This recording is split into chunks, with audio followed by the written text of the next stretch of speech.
सियासी कारकुनान पर तशद्दुद और गिरफ्तारियां, इमरान खान पर हमला, 127 मुकदमात।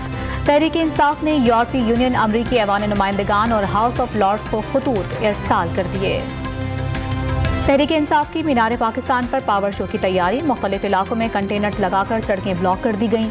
तहरीक इंसाफ का पुलिस की जानिब से रहनुमाओं और कारकुनों के खिलाफ क्रैकडाउन का इल्जाम। कलअदम तंजीम सियासी रैलियों और जमान पार्क को निशाना बना सकती है, कानून नाफिज करने वाले इदारों का थ्रेट अलर्ट जारी। पीटीआई क़यादत और इज्तिमात को सिक्योरिटी फराहम करने की सिफारिश। रहनुमा पीटीआई अली अमीन गंडापुर की गिरफ्तारी में नाकामी की सजा, डेरा इस्माइल खान के डीएसपी सिटी सलीम परवेज और डीएसपी सदर सगीर गिलानी को तब्दील कर दिया गया। आरपीओ ऑफिस रिपोर्ट करने का हुक्म। गिलगित बल्तिस्तान के गवर्नर और वजीर आला पर पुलिस एहलकारों को दूसरे सूबों में साथ ले जाने पर पाबंदी लग गई। वजारत दाखिला का चारों सूबों और आज़ाद कश्मीर के चीफ सेक्रेटरीज और आईजीज को मरासला इरसाल। कराची के इलाके गुलिस्तान जौहर में मुफ्ती अब्दुल कय्यूम के कत्ल का ड्रॉप सीन, कत्ल प्लॉट के तनाज़े का शाखसाना निकला, उजरती कातिल गिरफ्तार कर लिया गया।